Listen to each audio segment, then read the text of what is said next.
आज हम after effect के अंदर इस तरह से ग्लास एनिमेशन को बनाना सीखेंगे। हम कैसे अपना टेक्स्ट या कोई भी पीएनजी को यूज़ करके किस तरह से ग्लास एनिमेशन को बना सकते हैं। तो चले हम अपने इस ट्यूटोरियल को स्टार्ट करते हैं। कंट्रोल एंड करके हम न्यू कॉम्पोजिशन क्रिएट कर लेते हैं। कॉम्पोजिशन का जो नेम होगा सिंपल हम यहाँ पे उसको एक टेक्स्ट लेयर दे देते हैं, ठीक है, जिसमें हमारी टेक्स्ट लेयर होगी, ठीक है। देन उसके बाद जो उसकी विथ होगी वो 1000 होगी और उसकी हाइट जो होगी वो 1080 होगी, फ्रेम रेट 30। और आप जो उसकी ड्यूरेशन है वो अपने हिसाब से भी रख सकते हैं। मैं 30 सेकंड रख रहा हूँ, ठीक है। और उसके बाद जो इसका बैकग्राउंड है वो ब्लैक होगा, ठीक है। ये हमारी फर्स्ट कॉम्पोजिशन जो टेक्स्ट लेयर की कॉम्पोजिशन उसकी हमारे पास सेटिंग हो गई, ओके। देन उसके बाद मैं अपने टेक्स्ट सेलेक्ट करता हूँ, यहाँ पे टेक्स्ट लिख लेता हूँ जी, ठीक है। इसका anchor pin control all M करके सेंटर में, कंट्रोल होम करके यहाँ पे। उसके बाद इसका हम स्केल बड़ा कर लेते हैं क्योंकि स्क्रीन पे छोटी है। मैं अपनी लेयर को सिलेक्ट करता हूँ, एस प्रेस करता हूँ और इसका हम स्केल रख लेते हैं 750, ठीक है। ये मुझे इस तरह से विजिबल हो रही है। उसके बाद मैं अपनी कंट्रोल एंड करके एक न्यू कॉम्पोजिशन क्रिएट करता हूँ जिसमें मैं लिखता हूँ मैपिंग, ठीक है। और उसकी सिंपल हमारे पास विथ भी सेम वही होगी जो हमारी लास्ट वाली थी, जैसे 1080 एंड देन उसकी 30 सेकेंड ही ड्यूरेशन होगी। इसको मैं ओके कर देता हूँ। इसके अंदर मैं क्या करता हूँ, मैं इसके अंदर एक राइट क्लिक करके न्यू और एक सॉलिड लेयर को ऐड कर लेता हूँ, ठीक है।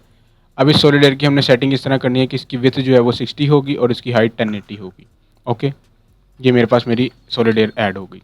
इसके ऊपर हम अपना एक इफेक्ट अप्लाई करेंगे जिसका नाम है ग्रेडियंट रैंप, ठीक है। ये हमने सिंपल अप्लाई कर दिया। उसके बाद जो इसकी ब्लैक है उसको हम इस पॉइंट पे रख देंगे और जो इसकी सिंपल वाइट है उसको इस साइड पे रख देंगे, ठीक है। तो ये हमें इस तरह की एक इमेज को शो करेगा। हम इसको थोड़ा सा एडजस्ट कर लेते हैं इस तरह से, ठीक है, परफेक्ट। देन उसके बाद मैं क्या करता हूँ, मैं अपनी ये सॉलिड लेयर के ऊपर अपना इफेक्ट अप्लाई करता हूँ, सिंपल मोशन टाइल वाला, ठीक है, एंटर।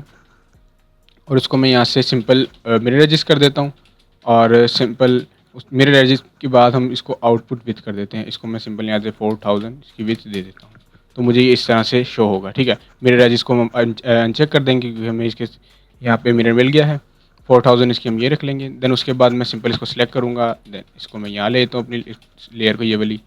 इस पर मैं सिंपल जो इसकी पोजीशन है यहाँ से क्लिक करता हूँ, पी प्रेस करता हूँ, पोजीशन ऐड कर लेते हैं।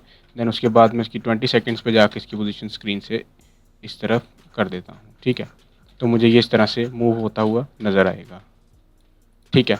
मैपिंग हो गई, टेक्स्ट लेयर हो गई। हम अपनी कंट्रोल एंड करके एक मेन लेयर को ऐड कर लेते हैं, ठीक है। सेम मेन लेयर की भी हमारे पास वही होगी 1000 जो हमारी मेन यानी टेक्स्ट लेयर और मैपिंग वाली थी, वही सेम इसकी हमारे पास प्रॉपर्टीज़ होंगी, ओके। मैं अपने प्रोजेक्ट में जाता हूँ और मैपिंग और जो टेक्स्ट लेयर है इन दोनों को इंपोर्ट कर लेता हूँ, ठीक है। ये मेरी टेक्स्ट लेयर और ये मेरी मैपिंग हो गई, ठीक है। देन उसके बाद मैं क्या करता हूँ, मैं राइट क्लिक करके न्यू और एक एडजस्टमेंट लेयर ऐड कर लेता हूँ। इसको मैं नाम दे देता हूँ सिंपल, ये हमारी डिस्प्लेसमेंट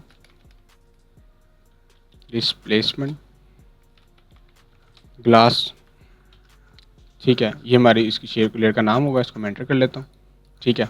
ये मेरे पास मेरी सबसे ऊपर और इस लेयर को हमने सबसे ऊपर रखना है। इसके ऊपर मैं अपना इफेक्ट अप्लाई करता हूँ डिस्प्लेसमेंट मैप, ठीक है। इसको मैं अप्लाई कर लेता हूँ। मैं सिंपल अपनी जो सबसे मैपिंग लेयर है उसको हाइड कर लेता हूँ, ठीक है, इस तरह से। देन उसके बाद मैं जो डिस्प्लेसमेंट ग्लास वाली है उसकी लेयर को यहाँ से ऑन करता हूँ। इसके सोर्स को जो है मैपिंग कर देता हूँ, ठीक है। तो मेरे पास देखें ये ग्लास की एक हमें फॉर्म दे रहा है।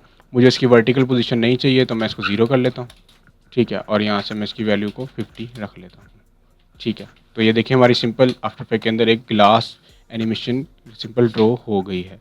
इसी तरह हम अब यहाँ पे जाके कोई भी टेक्स्ट चेंज करते हैं, देन उसको यहाँ पे लिख सकते हैं, यहाँ पे अपनी इमेज वगैरह को भी रख सकते हैं। सो आई होप आपको मेरा ये आफ्टर इफेक्ट का ग्लास एनिमेशन वाला ट्यूटोरियल समझ में आया हो। इंशाल्लाह आपसे मिलेंगे नेक्स्ट ट्यूटोरियल में। तब तक के लिए अल्लाह हाफ़िज़।